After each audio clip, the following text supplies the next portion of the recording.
Hello, everyone, and welcome to the English Leap podcast. My name is Jennifer. And I'm Daniel. How are you doing today, Jennifer?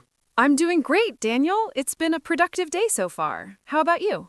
I'm feeling fantastic. I'm especially excited about today's topic. I think we're going to have an engaging conversation. Absolutely. Today, we're delving into something that touches every one of us, our daily routines. It's the rhythm that keeps our lives moving forward. Exactly. From the moment we wake up to the moment we fall asleep at night, we follow certain habits that define our day. But tell me, Daniel, what exactly does a typical day look like for different people? That's a great question. Daily routines can look very different depending on your lifestyle, but they're made up of the little things we do regularly. Throughout today's episode, we'll be sharing our own routines, from the way we start our mornings to how we wind down in the evening. That's right. And along the way, we'll talk about how having a routine can help you feel more balanced and in control. It's all about finding what works best for you. Exactly. But before we dive into that, I'd like to introduce our vocabulary expert, Crystal. After each section, she'll break down key words and phrases to help you grasp the language better. Crystal, we're excited to have you with us today. Thanks, Jennifer. I'm happy to be here, and I can't wait to help our listeners break down some vocabulary along the way. Wonderful. Let's begin with the morning routine. So, as a student, my mornings are pretty structured. I usually wake up around 7 a.m. and I take a moment to stretch and breathe before I get out of bed. It's a gentle way to start the day, and it helps me feel more alert. Then I head to the bathroom to brush my teeth and wash my face. It's a refreshing start. That sounds nice.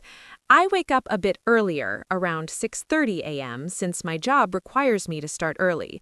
The first thing I do is drink a glass of water to hydrate, and then, like you, I brush my teeth and wash my face. It really sets the tone for the day ahead.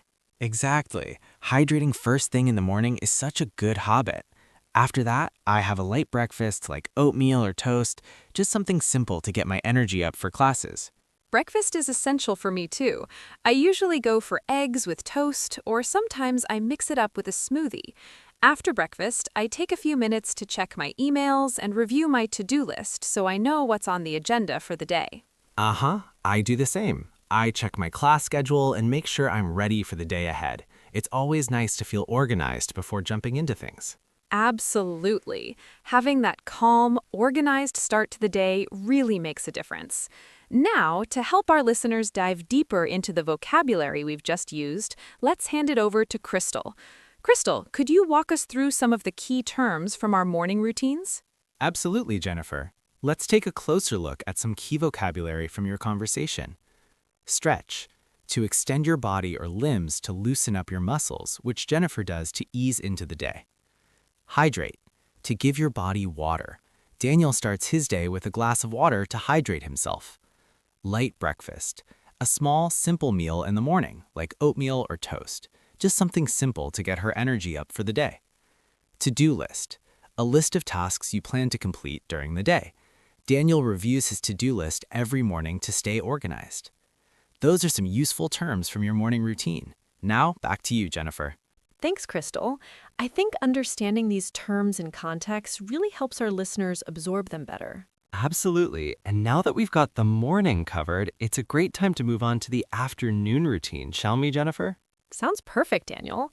Afternoons for me are when I'm most focused. I usually have classes or study sessions, and I try to take it one step at a time. If it's a long study session, I make sure to take short breaks to stretch and move around. It helps keep my mind fresh. That's a smart approach. My afternoons are usually the busiest part of my day with meetings or project work, but like you, I make sure to take breaks, even if they're just a few minutes. I find that stepping away from the desk to stretch or get a snack really helps me recharge. Exactly. Breaks are so important, even if they're brief. After lunch, I regroup and prepare for the second half of the day. Lunch is typically something light, like a salad or a sandwich. I don't like to eat anything too heavy, as it can make me feel sluggish. I agree. Lunch is usually around noon for me, and I like to step away from work completely. My go-to is something like a quinoa salad with veggies or a turkey sandwich. Keeping it healthy helps me avoid that mid-afternoon energy slump. That sounds like a great option. After lunch, I tackle my bigger assignments, making sure to get them done while I still have energy. It feels good to wrap up those important tasks before the day winds down. Yeah, I do the same. After lunch, I focus on key projects that require my attention and try to knock them out while I'm still feeling productive. All right, Crystal. Could you take us through the vocabulary from our afternoon routines? Certainly, Daniel. Let's break down some of the key terms. Focused, giving your full attention to something, like how Jennifer stays focused during her study sessions. Recharge, to regain energy, which Daniel does by taking short breaks throughout the day. Regroup, taking a moment to organize your thoughts and prepare for the next part of the day. Sluggish, feeling slow and lacking energy, which can happen after a heavy lunch, but both Jennifer and Daniel avoid that by eating light.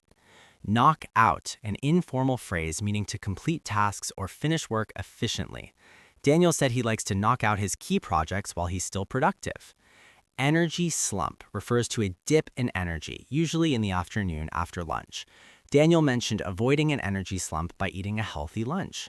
Those are the keywords for the afternoon. Now let's shift to the evening routine. Back to you, Jennifer. Thanks, Crystal. That was really helpful.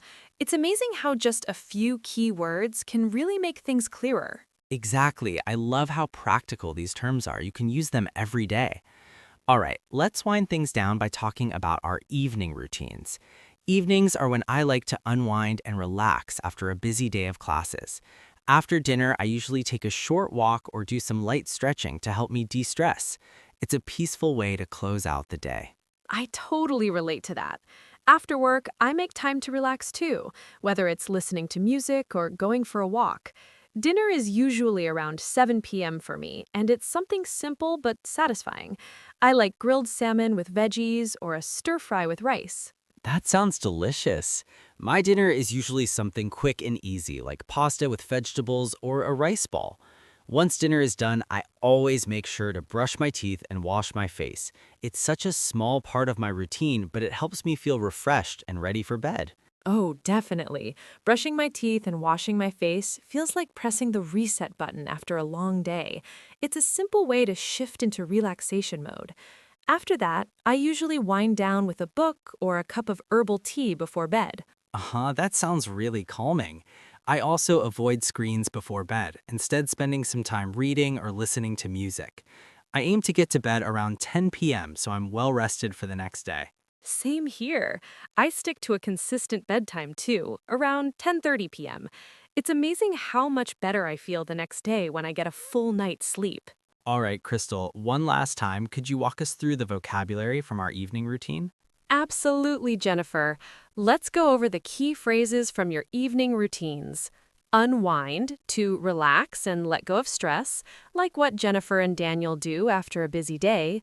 Reset button, a metaphor for starting fresh, which Daniel mentioned when talking about brushing his teeth and washing his face. Wind down, similar to unwind, it means to gradually slow down and prepare for sleep. Herbal tea, a caffeine-free tea that helps you relax, which Daniel drinks before bed. And that wraps up the vocabulary for today. Back to you, Jennifer and Daniel. Thank you so much, Crystal, for guiding us through those key words and phrases. It really helps to understand the language in context. Absolutely. It makes it easier to remember when we see how the vocabulary fits into everyday life. So, we've shared our daily routines from morning to evening and touched on how important it is to create balance throughout the day. Exactly. Whether you're working, studying, or just trying to structure your day better, having a routine that works for you is key to staying organized and feeling in control. Remember, it's not just about staying productive, it's about taking those moments to relax, recharge, and take care of yourself. All right, well, that's all for today's episode. We hope this conversation gave you some helpful insights and tips for your own routine. A big thank you to Crystal for breaking down the vocabulary today. We really appreciate it. Thanks for joining us, everyone. Keep building those healthy habits, and we'll see you next time on the English Leap podcast. Take care and have a balanced, productive day ahead. Your progress doesn't end here. To continue advancing your English skills, click on the next video or explore the additional videos we've thoughtfully selected for you.